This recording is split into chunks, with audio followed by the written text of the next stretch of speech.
I don't know if I like where this is going. Welcome back to the channel, everybody. My name is Big Chetty, and today we're talking about more Fallout Season 2, specifically Episode 4. I literally just finished the video. I just finished the episode now, and we got some things to talk about.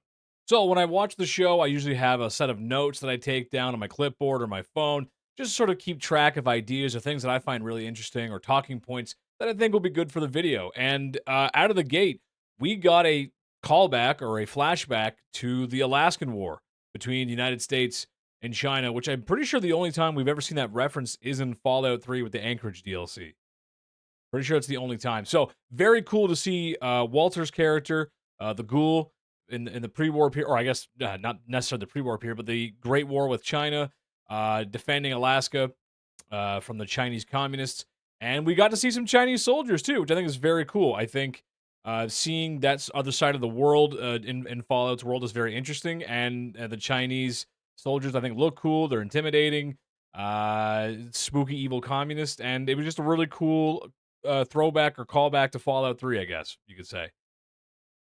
I do think, however, it is a little. This season in general, I think, is heavy-handed with the references to the games. I think season one has a lot of good little like Leo moments, or like, oh, there it is, or like little gotchas or key jangling. A little bit of key jangling is good. A little bit of here you go, buddy. There's your reference. Oh, hey, I like that. This season, I think it's really heavy on it. Now, I'm liking it because I'm a fan of the games. I'm a fan of the lore.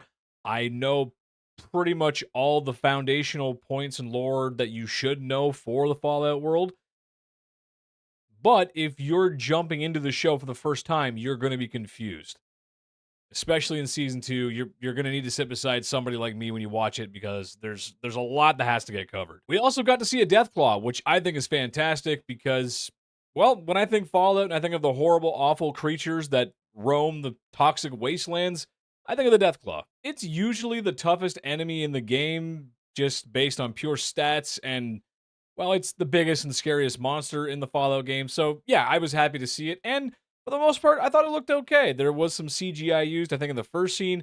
Uh, no, sorry, the last scene I think was CGI. The first scene with it, I think, was more the practical effects because I think there was some practical effects actually used. That's what it looked like to me. I could be wrong about that, but I thought it looked okay. It was all right. I wasn't. I don't think it was going to blow your socks off, but it was really cool to see it, and it lives up to what it is in the games: a horrible, disgusting, cannibalistic creature made in a lab to help America win the war. We also got to see that, yes, the factory that Thaddeus was working in with all those ghoul youngins was, in fact, the Sunset Sarsaparilla factory. If that's the same Sunset Sarsaparilla factory from the game, I'd be a little surprised. It looked a little bit different, but I could be wrong. I mean, the game and the show aren't going to look exactly alike. There are going to be some differences, but it looked a little too different to me. So it's some sort of Sunset Sarsaparilla factory that they're making bottle caps. Thaddeus takes the guy from the Commonwealth's power armor. He ends up going back to the Area 51 base with Maximus. And the Civil War that was sort of talked about in the last episode, the last couple episodes, uh, pretty much boils over. And some things happen, some bullets get fired, and I'm really curious to see where that goes. This wasn't a full Maximus episode. There was a little bit on there, but I think next episode we're going to get a lot of Maximus and a lot of Norm. We got an update on Norm and Bud's Buds and the super managers from the vault that when we last saw them, they had just left. And they seemingly found some old, dry, crusty food from some sort of food truck or delivery vehicle. And Norm's sort of just taking it in while he's talking to one of the other super managers or one of the other vault dwellers. And she, from her perspective, she was looking over at a bridge. She goes, I was driving over that bridge just a week ago, and now the world's gone. So from her perspective, from being frozen, like what happened? Meanwhile, Norm's been living underground. He's part of a lineage of so many people, and he has a complete history of the United States, and it's a completely different world. The two completely different people going through a very similar experience. So I thought that was kind of interesting.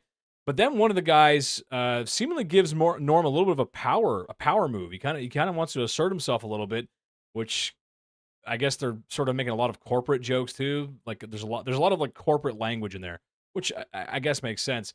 But he sort of low key mentioned something about FEV, sort of caught that. I can't remember exactly what he said, but he said something, it was an acronym for FEV, and talking about phase 2 being initiated. So I'm not exactly sure where that's going. I love that side of the mystery. I love Norm's story. I think it's leading somewhere great. I can't wait for him to either catch up with Lucy or the dad and see where that goes. I don't know if that's going to fully culminate here in season 2, but I really like where that's going, and the mystery is keeping me watching. I think that's a great part. I think that part of the show is great for everybody, especially for new viewers that aren't familiar with all the lore. But I think the mystery is solid, and it makes me want to wait for a whole week for the next episode. And that's kind of what it's all about. Lucy ends up getting some treatment from some of the NCR holdouts that are hiding up in some sort of the hills near Prim, and she seemingly got given some sort of liquid, which I thought was like a rat away or something like that at first from the game, but it actually turns out it was buff out. There's some dialogue where she's like, "Hey, like I'm feeling like really itchy and like really heavy and like really like I don't feel really good." And he basically explains, which I thought was the dialogue there was a little too on the nose. It was like, "Yeah, you're on it." Now, I don't think I'm allowed to say the words on YouTube or not, but she was addicted to after school curricular activities. If you know what I'm talking about.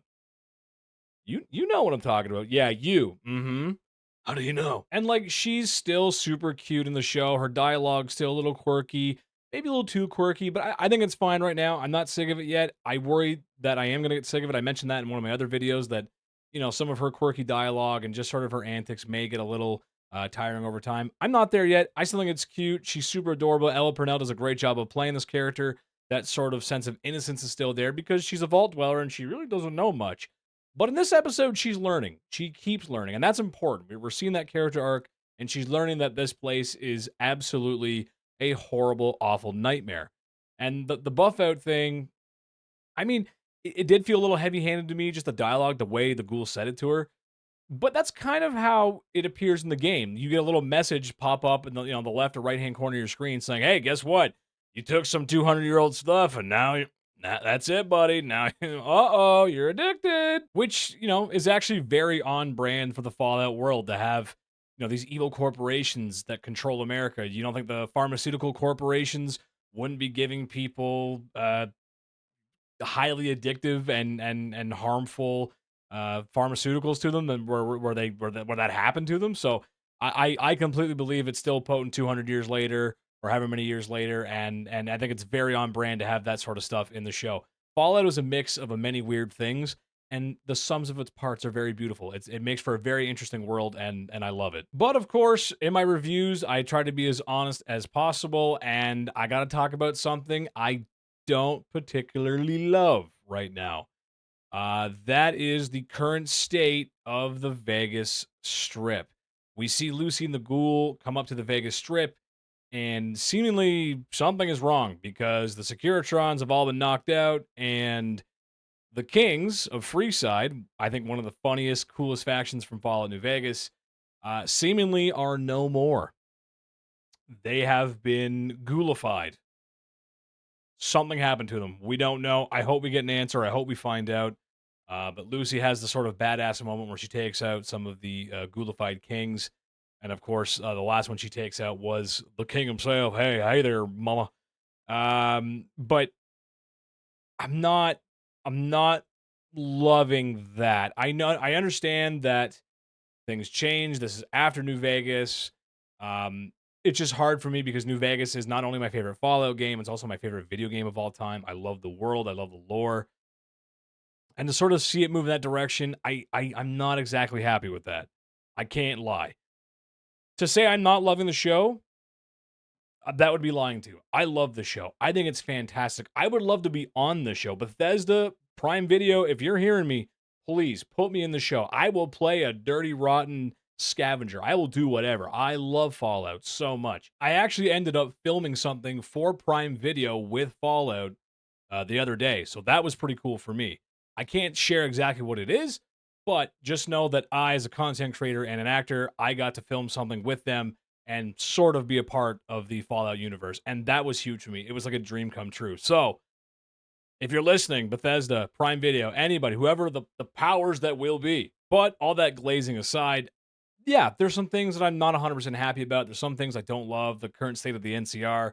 the current state of the Legion, the current state of the Mojave and the Vegas Strip in general.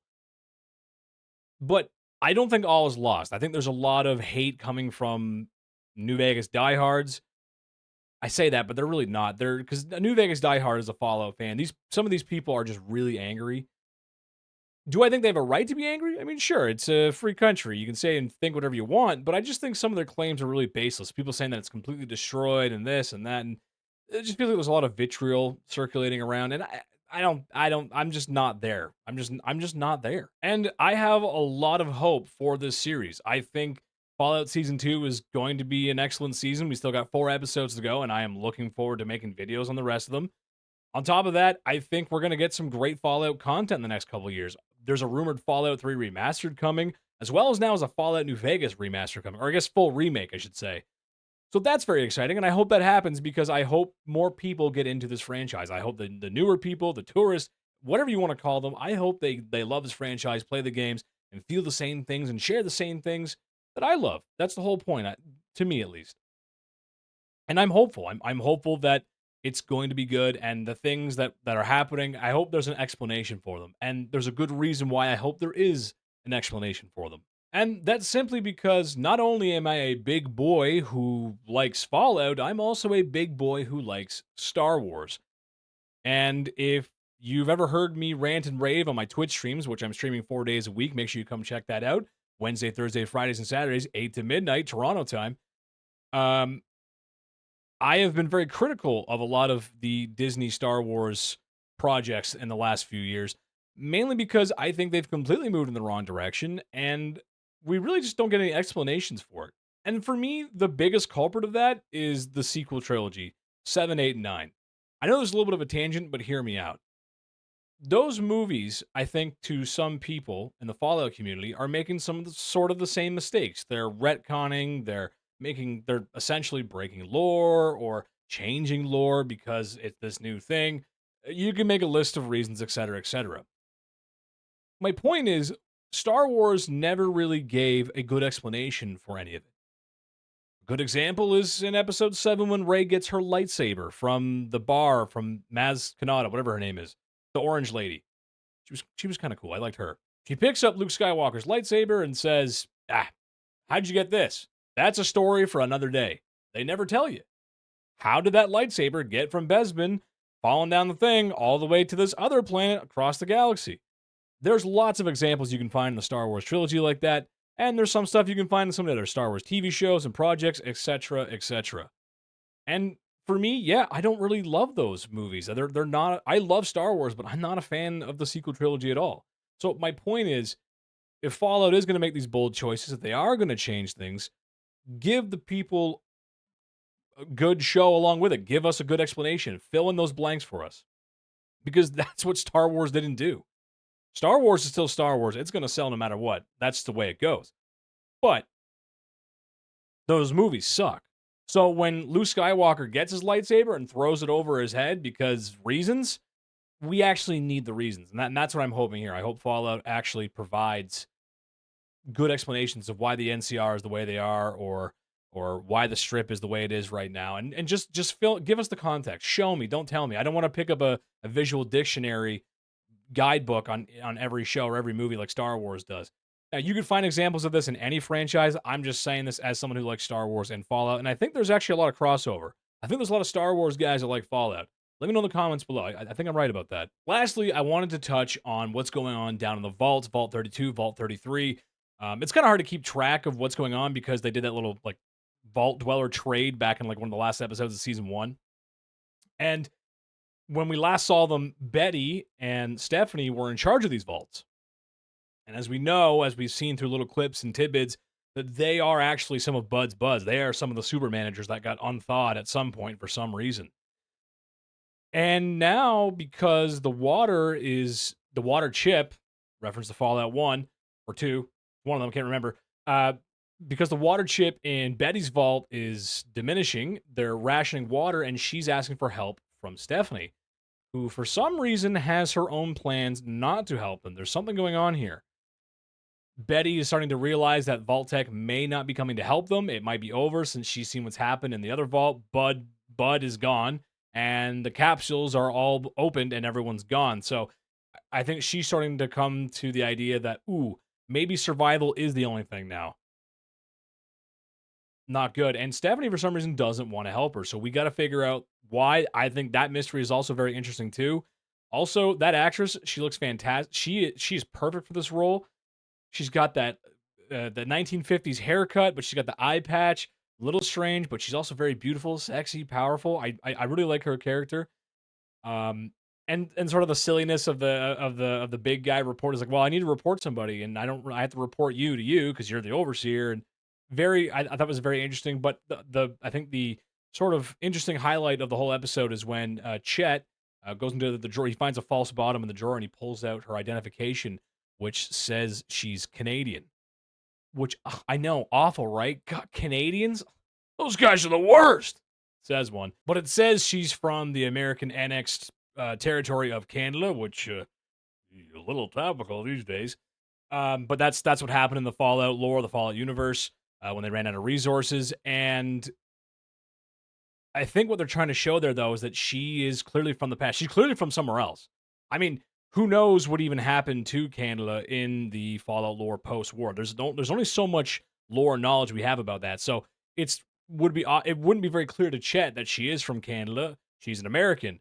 Why wouldn't a Canadian be in this vault? Why? And like that's an old ID. Why is it old ID? Like what's going on? So it clearly means something is really wrong. She's not who she says she is, and I'm feeling he might use that against her at the next the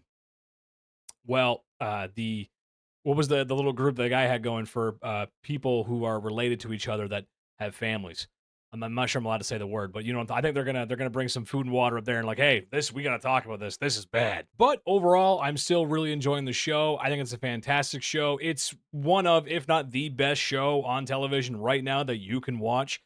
And I would recommend it to quite literally anybody. If you're looking for some above average, high quality television, this is it. If you're a fan of Fallout, this is it. Let me know what you guys think in the comments below. I love you guys so much. Share with a friend, like and subscribe. I'll be back for more. Let me know what you think, guys. I love you so much. Thank you. I'll see you guys. Bye.